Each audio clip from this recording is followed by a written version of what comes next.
Movie की शुरुआत में हमें हैना और उसका हस्बैंड दिखाया जाता है, जो कि हैना के हस्बैंड के डैड से मिलने जा रही थी, क्योंकि उसके डैड ने अपने सारे बच्चों को बुलाया होता है। दोनों वहाँ जाने के लिए काफी खुश थे। यहाँ हैना का हस्बैंड उसे बताता है कि मेरे डैड का 75th बर्थडे है, 75वें साल की तरह, इसलिए उन्होंने सबको वहाँ बुलाया है और उनसे मिलकर हमें काफी अच्छा लगेगा। हैना कहती है कि तुम्हारे डैड ने मुझे नहीं बुलाया था, लेकिन फिर भी तुम मुझे ले जा रही हो, कहीं ऐसा तो नहीं कि उन्हें बुरा लग जाए। वो जवाब देता है कि नहीं, मैंने तुमसे शादी की है, तुम भी इस फैमिली का हिस्सा हो, तो तुम्हारा वहाँ होना जरूरी है। दोनों अपने बाप के आलीशान घर के बाहर पहुँचते हैं, जहाँ हैना के हस्बैंड के 3 और बहन भाई होते हैं। एक था बड़ा भाई, छोटी बहन कैमी और बीच वाली बहन थी। सभी आपस में मिलकर काफी खुश होते हैं, लेकिन वो हैना से बिल्कुल भी खुश नहीं होते। उनका मानना था कि हैना ने हमारे भाई से पैसे के लिए शादी की है। सभी गार्डन में आके वो सोच रही थी कि आखिर ऐसा क्या है जो डैड ने सबको इकट्ठा बुलाया है। सबका ये मानना था कि उन्होंने अपने बर्थडे की वजह से बुलाया होगा, लेकिन उनके डैड का गार्ड कहता है कि आप लोगों के डैड को कुछ जरूरी बात करनी है आप लोगों से। हैना का हस्बैंड उन सबको अंदर लेकर जाता है और कहता है कि वो ऊपर वाले कमरे में चले, क्योंकि डैड वहीं मिलेंगे। वो सब ऊपर वाले कमरे में जाकर अपने डैड से मिलते हैं, जो उन्हें बताते हैं कि मैंने पूरा सिक्योरिटी सिस्टम लगवा दिया है ताकि घर के अंदर कोई ना आ सके। बच्चों को ये सुनकर हैरानी होती है। वो पूछते हैं आखिर ऐसा क्यों। उनके डैड कहते हैं कि आज रात को कोई आने वाला है जो मुझे मार देगा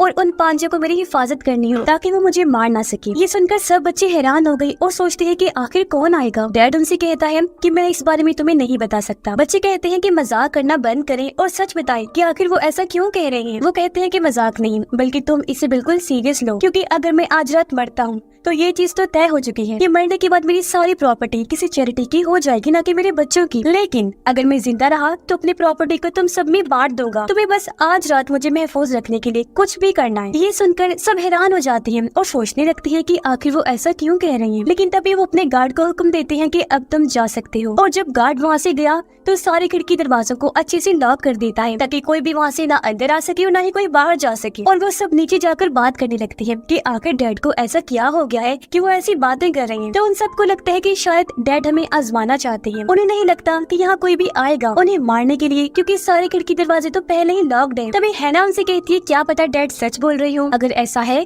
तो उन्हें उनकी जान बचानी होगी। वो सब इस बात को नजरअंदाज कर देते हैं और अपने अपने रूम में चले जाते हैं। कैमी सबसे पहले शराब वाले रूम में गई, जहाँ पर ढेर सारी शराब की बोतलें रखी हुई थी। और जब वो शराब ले रही थी तो अचानक उसी कमरे में से कुछ आवाज आती है, जो सुनकर वो काफी डर गई। और जब आवाज के पीछे जाती है तो वहाँ पर कोई भी नहीं होता। तभी उसे किसी की परछाई नजर आती है जो उसका पीछा करने लगती है। और जब वो उस कमरे से बाहर निकलने की कोशिश करती है तो दरवाजा लॉक होता है। लेकिन तभी उसका भाई वहाँ आकर दरवाजा खोल देता है और उससे पूछता है कि आखिर तुम अंदर क्या कर रही थी। कैमी बताती है कि उसे नीचे किसी के होने का एहसास हुआ है, लेकिन उसका भाई कहता है कि नीचे कोई भी नहीं होगा। हैना का हस्बैंड उसे लेकर अपने डैड के पास आया। तब उसके डैड कहते हैं कि मुझे खुशी है कि हैना यहाँ आई है, लेकिन मैं उसे अभी अपनी फैमिली का हिस्सा नहीं मानता, इसीलिए मैंने तुम्हें मना किया था कि हैना को यहाँ ना लाओ। तो वो कहता है कि हम दोनों ने शादी की है तो हैना भी हमारी फैमिली का हिस्सा है। कैमी का भाई जब पोल खेल रहा था तो अचानक से उसका ग्लास गिर जाता है, जो देखकर वो हैरान हो जाता है। जब वो पीछे मुड़ा तो देखता है कि उसके पोल की सारी बाल्स इकट्ठी हो गई हैं। ये देखकर वो फिर से हैरान रह गया और सोचता है कि आखिर मेरे साथ ये क्या हो रहा है। तभी उसकी दूसरी बहन आ जाती है और वो दोनों बातें करने लगी। इधर कैमी काफी बोर हो रही थी तो वो स्विमिंग पूल में चली जाती है नहाने के लिए, लेकिन जब वो कैमरा ऑन करती है तो उसे अपने पीछे कोई खड़ा हुआ नजर आता है। लेकिन जब वो पीछे मुड़ती है तो वहाँ कोई भी नहीं होता। वो आवाज लगाती है कि जो भी है वो बाहर आ जाए, लेकिन जब वो चेक करने गई तो कोई भी नजर नहीं आता। फिर कैमी स्विमिंग पूल के अंदर चली जाती है। तभी अचानक कोई आत्मा उसे पकड़ लेती है और उसका माथा काट देती है, जिससे उसका खून निकलने लगा। आत्मा उसे स्विमिंग पूल में फेंक देती है, जिससे उसकी मौत हो जाती है। कैमी के बहन भाई आपस में बात कर रहे थे कि आखिर उनके बाप ने ऐसा क्यों किया और उनकी क्या प्लानिंग है। लेकिन तभी वहाँ हैना का हस्बैंड आ जाता है, जो सुन लेता है कि वो उसकी बीवी के बारे में बुराई कर रहे थे। तभी उन्हें एहसास हुआ कि कैमी यहाँ नहीं है। और जब वो नीचे गई तो उन्हें कैमी की लाश मिलती है, जो देखकर वो हैरान तो हो जाते हैं और सोचने लगती है कि आखिर ये किसका काम होगा। कैमी का भाई कहता है कि वो तो हमारी बहन है तो हम तो उसे नहीं मार सकते, लेकिन हमारे बीच एक ऐसी लड़की है जो हमारी फैमिली की नहीं है। ये सुनकर हैना का हस्बैंड यानी उनका भाई कहता है कि मैं अपनी वाइफ पर ऐसे इल्जाम बर्दाश्त नहीं कर सकता, क्योंकि वो हर वक्त मेरे साथ ही थी और वो कैमी के साथ ऐसा बिल्कुल नहीं कर सकती। उन दोनों का मानना था कि अगर घर की सारे दरवाजे बंद है तो यहाँ कोई भी नहीं आ सकता उसे मारने के लिए, इसीलिए हमारा शक हैना पर था कि हैना ने ही उसे मारा होगा। जब उनके डैड को ये बात पता चलती है कि उसकी छोटी बेटी मारी गई है तो वो नीचे आके अपने बेटे की लाश के सामने रोने लगते हैं और कहते हैं कि उसकी मौत बहुत ही बुरी हुई है। सब पूछते हैं कि आखिर इसको मारने वाला कौन है। डैड उन्हें बताते हैं कि दरअसल उनके घर में एक आत्मा मौजूद है जिसने कैमी को मारकर हमसे छीन लिया। मैंने उसे कुछ बिजनेस डील की है जिसकी वजह से वो ऐसा कर रहा है। ये सुनकर वो हैरान हो गई। कहते हैं कि पूरी बात बताएं, लेकिन डैड उन्हें पूरी बात नहीं बताते और कहते हैं कि मेरी एक बेटी तो मर गई है, लेकिन अब मैं हैना को भी अपना वारिस मानूंगा, जिस वजह से मैं उसे अपनी प्रॉपर्टी में से हिस्सा देने के लिए तैयार हूँ। ये सुनकर कैमी के दोनों बहन भाई काफी हैरान हो जाते हैं और पूछते हैं कि डैड आखिर आप ऐसा कैसे कर सकते हैं। डैड बताते हैं कि मेरी बेटे की मौत के बाद किसी को तो प्रॉपर्टी मिलनी ही है ना, इसलिए अगर तुम्हें और अमीर होना है तो मुझे जिंदा रखना होगा। कैमी का बड़ा भाई अपनी डैड की ऑफिस से गन ले लेता है अपनी हिफाजत के लिए और कहता है कि जिस किसी ने भी मेरी बहन को मारा है मैं उसे जिंदा नहीं छोड़ूंगा। दोनों बहन भाई फिर से हैना को इल्जाम देते हैं, कहते हैं कि उसने ही कैमी को मारा है, लेकिन हैना कहती है कि कैमी के साथ मेरे रिश्ते बहुत अच्छे थे और मैं उसे मारने का सोच भी नहीं सकती। फिर हैना और उसका हस्बैंड नीचे गई जहाँ उन्हें कैमी की लाश नहीं मिलती। देखकर वो हैरान हो गई, सोचते हैं कि आखिर उसकी लाश कहाँ गायब हो गई। वो समझ जाते हैं कि यहाँ जरूर कोई है जो उन्हें जान से मार डालेगा, इसीलिए वो फैसला करती है कि हम दोनों यहाँ से भाग निकलेंगे। वो दरवाजा तोड़ने की कोशिश करते हैं, लेकिन इससे कोई फायदा नहीं होता। तो उसका हस्बैंड हैना से कहता है कि हम नीचे के रास्ते से निकल सकते हैं। तो वो नीचे जाने लगी ताकि वहाँ से बाहर निकल सके। कैमी की बहन उसकी पेंटिंग की तरफ देखती है जो उसे घूर रही थी और ये देखकर वो हैरान होने के साथ साथ डर भी जाती है। लेकिन तभी उसका भाई वहाँ आ गया और उसे शांत करके कहता है कि मैं डैड को बचाने के लिए किसी भी हद तक जा सकता हूँ। मुझे लगता है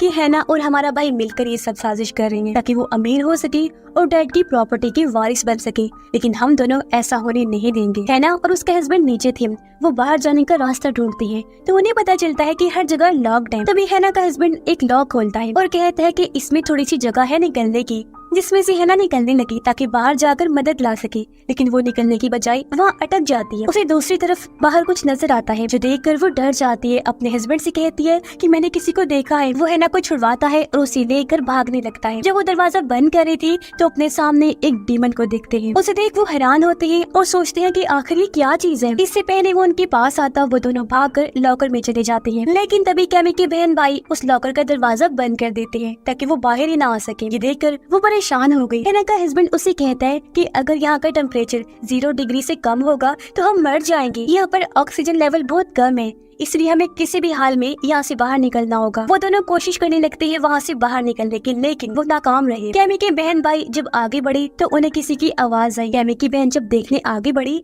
तो कोई ताकत उसे हवा में उड़ाने लगती है और देखते ही देखती वो ताकत उसे अपने साथ रूम में ले गई। फिर जब उसे होश आता है तो वो खुद को रूम में पाकर हैरान रह जाती है। उसे वहाँ पर उस डीमन के पैरों के निशान भी नजर आ रहे थे। तभी वो कैमी की पेंटिंग की तरफ देखती है जिसकी माथे से खून निकल रहा था। अचानक कैमी उस पेंटिंग से बाहर आ जाती है, जिसे देखकर वो काफी डर जाती है और कैमी उस पर उल्टी कर देती है। तभी कैमी का भाई वहाँ आकर उस पर गन तान देता है और कहता है कि वो मेरी बहन से दूर रहे वरना मैं तुम्हें शूट कर दूंगा, लेकिन वो नहीं रुकती तो वो उसे शूट कर देता है। और कैमी जब वहाँ से गायब हुई तो वो देखता है कि गलती से उसने अपनी दूसरी बहन को ही शूट कर दिया है, जिससे उसकी मौत हो गई है, यानी उसने गलती से अपनी बहन को ही मार दिया। ये जानकर उसे बहुत ही दुख होता है और वो बहुत ज्यादा रोने लगता है। पर वो समझ गया था कि ये हैना का किया धरा नहीं है, बल्कि यहाँ पर कोई डीमन है जो ये सब कर रहा है। ऑक्सीजन लेवल कम होने लगा जिसकी वजह से वो दोनों मरने वाले थे। तभी उनका भाई आकर दरवाजा खोलकर उन्हें बाहर निकाल लेता है और उनकी जान बच जाती है। वो उनसे कहता है कि मैंने जो देखा उस पर तुम लोग यकीन नहीं करोगे, मैंने डीमन देखा है। दोनों से बताते हैं कि हम दोनों ने भी डीमन को देखा है और अगर उन्हें अपनी जान बचानी है तो यहाँ से निकलना होगा। कैमी का भाई कहता है कि तुम दोनों यहाँ से बाहर निकलने का रास्ता ढूंढो, तब तक मैं डीमन का ध्यान भटकाने की कोशिश करूंगा। जब वो दोनों वहाँ से बाहर निकलने के लिए जा रही थी तो डीमन उन पर हमला कर देता है, लेकिन वो एक रूम में जाकर खुद को लॉक कर लेते हैं। तभी वो लोग देखते हैं कि बुक शेल्फ के पीछे कोई खुफिया रूम है और जब वो उस रूम को खोलते हैं तो उसके अंदर उन्हें कई सारी डीमन से जुड़ी चीजें मिलती है। ये देखकर वो हैरान हो गई और सोचती है कि आखिर उनके डैड ने ऐसा क्या किया था जिसकी वजह से वो डीमन यहाँ पर आ गया। उन्हें वहाँ पर एक डिमोनिक साइन मिलता है जिसके अंदर खून था। कैमी का भाई जब डीमन को ढूंढ रहा था तो अचानक से उसके सामने वो डीमन कैमी बनकर आ जाता है, जिससे वो घबरा जाता है और बैलेंस खराब होने की वजह से सीधा नीचे गिर जाता है, जिससे उसकी हड्डी टूट गई, लेकिन उसकी गन भी उससे दूर पड़ी हुई थी। तभी वो डीमन फिर से उसकी दूसरी बहन का रूप लेकर उसके सामने आ जाता है और वो उसे गरीसी लगाकर उसका सारा खून पी जाता है, जिससे उसका जिस्म तबाह हो गया और बुरी तरह उसकी भी मौत हो जाती है। दोनों जब उसके चिल्लाने की आवाज सुनते हैं तो वहाँ पहुंचकर देखते हैं कि वो भी वहाँ से गायब हो चुका है। ये देखकर वो समझ जाते हैं कि इसका मतलब वो भी मारा गया। फिर वो दोनों फौरन वहाँ से बाहर निकलने का रास्ता ढूंढने लगते हैं। तभी वो अपने डैड के रूम में चले गए। उनसे पूछते हैं कि आखिर उन्होंने ऐसा किया है जिसकी वजह से उसके सारे बहन भाई मारे गए। वो उन्हें बताते हैं कि इस घर में एक डीमन है जिसके साथ मैंने किसी खास मकसद के लिए एक डील की है। दरअसल मैं अपने सारे बच्चों को उसके सामने कुर्बान कर दूंगा ताकि मैं इमोर्टल अमर बन सकूं, कुछ टाइम और जी सकूं, क्योंकि अमर बनने के बाद मैं लंबे टाइम तक जिंदा रह सकता हूं। मैं मरना बिल्कुल नहीं चाहता। मैं 75 साल का हो गया हूं और मुझे मरना मंजूर नहीं। और जिंदा रहने के लिए मैंने अपनी सारी ब्लड लाइन यानी अपने बच्चों का, अपनी नस्ल का सेक्रीफाइस दे दिया, यानी उनकी कुर्बानी। मतलब उसने अपने बच्चों की आत्मा को डीमन को बेच दिया था। तभी वो डीमन एक एक करके उसके सारे बच्चों को मार रहा था। ये बात कहने के बाद वो एक बंदूक उठाता है और अपने बेटे हैना के हस्बैंड को भी शूट कर देते हैं, जिससे वहीं पर उसकी मौत हो जाती है। ये देखकर हैना बहुत ज्यादा घबरा जाती है, पूरी तरह टूट जाती है। तब उनका डैड हैना को भी मारने जाता है। वो उसे कहता है कि असल में देखा जाए तो तुम मेरी फैमिली की नहीं हो, लेकिन फिर भी तुम्हें मारना ही पड़ेगा। और वो उसे शूट कर देता है। गोली हैना के हाथ में लगी, जिसकी वजह से वो थोड़ी जख्मी हो जाती है। हैना फौरन वहाँ से भाग गई और घर में छुप जाती है अपनी जान बचाने के लिए। जब उनका डैड हैना को ढूंढ रहा था तो वो ये राज उनके सामने लाता है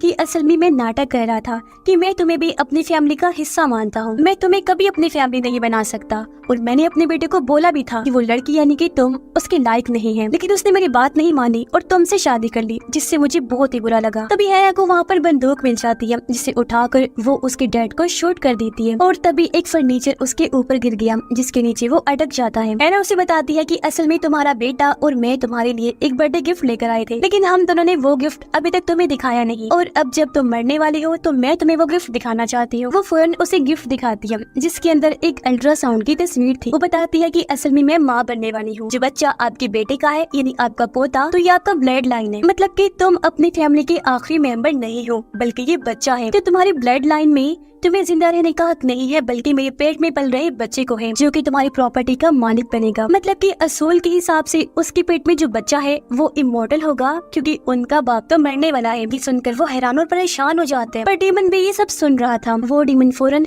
उसके पास आता है और उसे काट कर खा जाते हैं, जिससे बूढ़े आदमी की भी वही मौत हो जाती है। उसके बाद है ना वहाँ से बाहर निकलती है और अपने हस्बैंड की तस्वीर देखकर उसे याद करने लगी, जज्बाती होकर रोने लगती है कि हम साथ में कितने खुश हुआ करती थी। कुछ देर बाद सुबह हो गई।